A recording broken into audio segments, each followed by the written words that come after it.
Hi friends, welcome back to my channel. ಇವತ್ತಿನ ವಿಡಿಯೋದಲ್ಲಿ ಗರ್ಭಿಣಿ ಸ್ತ್ರೀಯರಿಗೆ ಆರೋಗ್ಯವಂತ ಮಗುವಿನ ಬೆಳವಣಿಗೆಯ ಲಕ್ಷಣಗಳೇನು ಅಂತ ನೋಡೋಣ. ತುಂಬ ಜನರಿಗೆ ಇರುವಂತಹ ಡೌಟ್ ಇದು. ಮಗು ಆರೋಗ್ಯವಾಗಿದೆಯಾ ಇಲ್ವಾ, ಹೇಗೆ ತಿಳ್ಕೊಳ್ಳೋದು, ನಾವು ಡಾಕ್ಟರ್ನ ಕೇಳಿದ್ರೆ ಹೇಳ್ತಾರಾ, ಇಲ್ಲ ನಮಗೆ ಯಾವ ಥರ ಸಿಂಟಮ್ಸ್ ಇರುತ್ತೆ ಅನ್ನೋದ್ರ ಬಗ್ಗೆ ತುಂಬ ಜನರಿಗೆ ಕ್ಲಾರಿಟಿ ಇಲ್ಲ. ಸೊ ಅದಕ್ಕೋಸ್ಕರ ಇವತ್ತಿನ ವಿಡಿಯೋ ನಿಮಗೆ.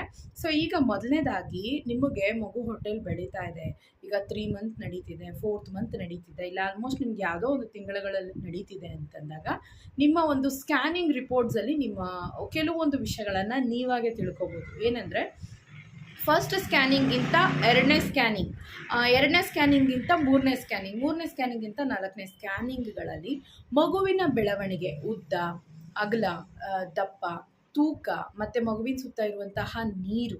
ಸೊ ಡಾಕ್ಟರ್ಸು ಯಾವುದೇ ರೀತಿ ತೊಂದರೆಗಳಿಲ್ಲ ಅಂತ ಹೇಳೋವಲ್ಲಿ ನಿಮ್ಮ ಮಗು ಚೆನ್ನಾಗಿ ಬೆಳೀತಾ ಇದೆ ಅಂತ ಅರ್ಥ. ಇದು ಸ್ಕ್ಯಾನಿಂಗ್ಗಳಲ್ಲಿ ಇರುವಂತಹ ಮೇಯ್ನ್ ಇದು. ಸೊ ಮೊದಲನೇದಾಗಿ ಮಗುವಿನ ತೂಕ ಇನ್ಕ್ರೀಸ್ ಆಗ್ತಾ ಹೋಗಬೇಕು. ಇದು ಆರೋಗ್ಯವಂತ ಮಗುವಿನ ಒಂದು ಬೆಳವಣಿಗೆಯ ಲಕ್ಷಣ.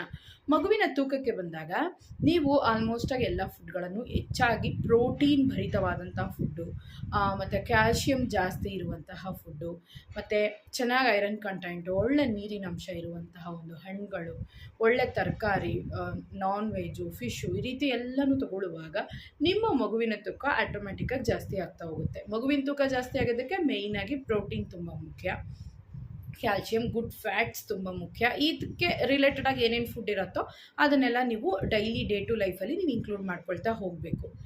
ಎರಡನೇದು ಬಂದು ನಿಮ್ಮ ಮಗುವಿನ ಬೆಳವಣಿಗೆ, ದಪ್ಪ ಮಾತ್ರ ಅಲ್ಲ, ಉದ್ದ, ಅಗಲ ಇದೆಲ್ಲನೂ ಆಗುವಂಥದ್ದು, ಮತ್ತು ಮಗುವಿನ ಅಳತೆ, ಮಗುವಿನ ಹೊಟ್ಟೆಯ ಸುತ್ತಳತೆ, ಇದನ್ನೆಲ್ಲನೂ ಡಾಕ್ಟರ್ಸ್ ಕಂಡುಹಿಡಿತಾರೆ. ಸೊ ಇದು ಒಂದೊಂದು ಸ್ಕ್ಯಾನಿಂಗಲ್ಲೂ ಇಂಪ್ರೂವ್ಮೆಂಟ್ ಕಾಣಬೇಕು ಇದು. ಸೊ ಟೋಟಲ್ ಆಗಿ ಇದು ಬಂದು ಒಂದು ಮೇಯ್ನ್ ಆಗಿ ಇರುವಂಥ ಫಸ್ಟ್ ಸಿಂಪ್ಟಮ್ ನಾನು ಹೇಳಿದ ಹಾಗೆ ತೂಕ, ಉದ್ದ, ಅಗಲದ ಬೆಳವಣಿಗೆ.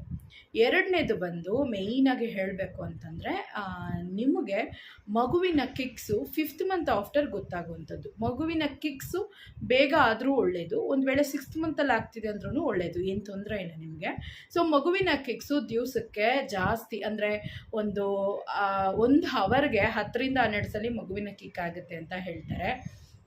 ಕೆಲವು ಟೈಮಲ್ಲಿ ಅದು ಕಡಿಮೆನೂ ಇರ್ಬೋದು, ಜಾಸ್ತಿನೂ ಇರ್ಬೋದು, ಬಟ್ ನಿಮಗೆ ಚೆನ್ನಾಗಿ ಫೀಲ್ ಆಗ್ತಾ ಇರಬೇಕು, ಡೈಲಿ ಫೀಲ್ ಆಗ್ತಾ ಇರಬೇಕು. ಅವರಿಗೆ ಒಂದು 5-6 ಸತಿ ಆದರೂ ಫೀಲ್ ಆಗ್ತಾನೇ ಇರಬೇಕು. ಒಟ್ಟಿನಲ್ಲಿ ಮಗುವಿನ ಕಿಕ್ಕಿನ ಫೀಲ್ ಬಂದು ನಿಮಗೆ ಚೆನ್ನಾಗಿ ನಿಮ್ಮ ಮೈಂಡಲ್ಲಿ ಫಿಕ್ಸ್ ಆಗಬೇಕು. ಮಗು ಕಿಕ್ ಮಾಡ್ತಾ ಇದೆ ಅನ್ನೋದು ಬಂದು ನಿಮಗೆ ಗೊತ್ತಾಗಬೇಕು. ಇದು ಬಂದು ಒಂದು ಒಳ್ಳೆಯ ಗುಡ್ ಸೈನ್. ನೆಕ್ಸ್ಟು ಮೂರನೇದು ಏನಪ್ಪ ಅಂತಂದರೆ ನಿಮ್ಮ ಹೊಟ್ಟೆಯ ಗಾತ್ರ. ಎಂಥವ್ರಿಗೂ 5th ಮಂತ್ವರೆಗೂ ಸ್ವಲ್ಪ ಕಮ್ಮಿ ಇರುತ್ತೆ, ಹೋಗ್ತಾ ಹೋಗ್ತಾ ಒಂದು ಸ್ವಲ್ಪ ತಕ್ಕ ಮಟ್ಟಿಗೆ ಬೆಳೀತಾ ಹೋಗುತ್ತೆ ಹೊಟ್ಟೆ.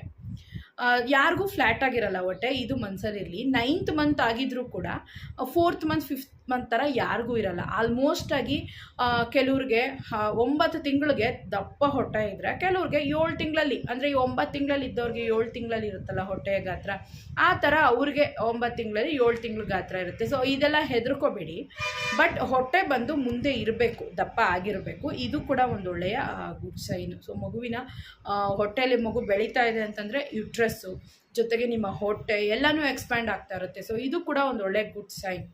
ಮತ್ತು ನೀವು ಸ್ಕ್ಯಾನಿಂಗ್ ಮಾಡಿಸ್ಕೊಳ್ಳೋವಾಗ ಮಗುಗೆ ಬ್ಲಡ್ ಸರ್ಕ್ಯುಲೇಷನ್ನು ಮತ್ತು ನಿಮ್ಮಿಂದ ಮಗುಗೆ ನ್ಯೂಟ್ರಿಯೆಂಟ್ಸ್ ವ್ಯಾಲ್ಯೂ, ಆಕ್ಸಿಜನ್ ಎಲ್ಲ ಚೆನ್ನಾಗಿ ಹೋಗ್ತಾ ಇದೆ, ಮಗುಗೆ ಚೆನ್ನಾಗಿ ಅದೆಲ್ಲ ಹಿಡಿತಿದೆ, ಒಳ್ಳೆ ರೀತಿಯಾಗಿ ಮಗುಗೆ ಯಾವುದೇ ರೀತಿ ತೊಂದರೆ ಇಲ್ಲ ಹೋಗ್ತಿದೆ ಅಂತ ಕೂಡ ಇದು ಕೂಡ ಮಗುಗೆ ಒಳ್ಳೆ ಆರೋಗ್ಯಕರವಾದಂಥ ಸೈನ್.